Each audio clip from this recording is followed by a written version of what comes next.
Hey guys, welcome back to my channel for another true crime video. If you are new here, welcome and thank you so much for clicking on this video today. If you do enjoy this type of content, don't forget to subscribe and hit that notification bell so you do not miss a video. Ruby Franke is the mommy vlogger who was convicted alongside her business partner Jodi Hildebrandt in the horrific abuse and starvation of her children. If you are not up to date on this case, I will leave a link in the description to my previous videos. Since their conviction, a lot of sickening details, including their arrest footage, has come out.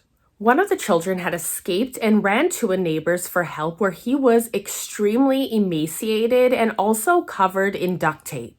The boy asked the neighbor if he can do him a favor, and when the neighbor asked what that was, he asked if he can take him to the police station. The neighbor realized that something was horribly wrong and ended up calling the police. When the police arrived at Jodi Hildebrandt's home, she was already on the phone with her lawyer and appeared to be very anxious. Probably because she knew that they were in deep shit. Now, the children were beyond emaciated and they had been bound with duct tape for so long that their skin began to decay into the tape. When the officers removed the tape, they could smell the flesh.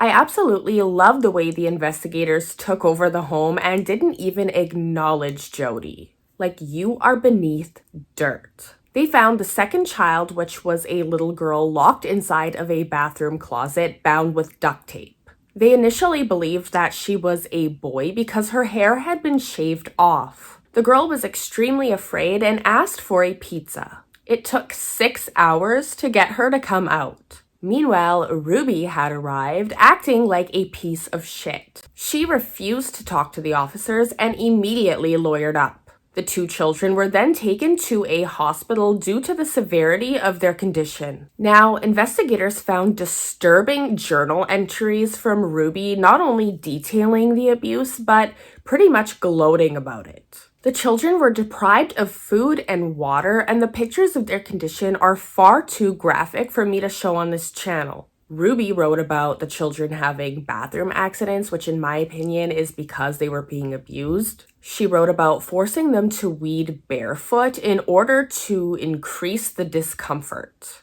I mean, this woman is extremely sick. Not only were the children deprived of food and water, but there was videos of them being forced to do push-ups. And keep in mind, this is all happening inside Jodi's home. Ruby had wrote about their plans to move the children out to the desert in order to force them to do manual labor. She would also force them to stand in the sun for hours. There were also journal entries of how the children were forced to sleep on the floor, and on one occasion, the boy was forced to sleep outside. She wrote that he was only permitted to come inside to use the bathroom and shower. Ruby also wrote that her son had a cold, dead heart and that her and Jodi would perform rituals on the children. She claimed that the devil would call these rituals abuse and hurt. Jodi had the audacity to tell the police that she was a therapist and that if they had all of the pieces, they would have empathy. Empathy for who, Jodi? Because it sure as hell ain't for you or Ruby. Now, Ruby, of course, blamed everything on Jodi and claimed to be brainwashed. However, we remember her from the toxic YouTube channel, The 8 Passengers.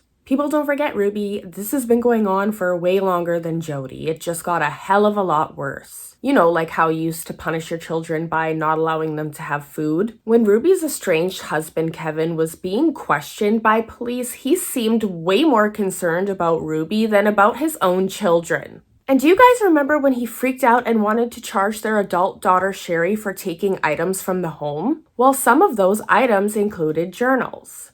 Does he know a lot more than he pretends to know? I think he's full of shit. Jailhouse calls were released between Ruby and Kevin, where Ruby can be heard saying that adults have a hard time understanding that children can be full of evil. She also said that the children did not need to be taken to the hospital and that everything is being exaggerated. This reminds me so much of the Lori Vallow situation, you guys. And I truly believe that if these children hadn't have been discovered, they would not have made it. Ruby wrote in her journal that she would treat the children's wounds with cayenne pepper and honey. She also wrote that she would kick them and ask, "Do you want me to feed you?" No. There were multiple entries about them stealing food, and you know what, Ruby? They need that to survive. They're starving. horrifying, cruel stuff. I mean, this is the face of evil, guys, right here, staring at you. Ruby and Kevin's other 2 minor children were found to be safe with a family friend. Absolutely horrifying stuff, you guys, and I really hope that they serve every year of that sentence behind bars.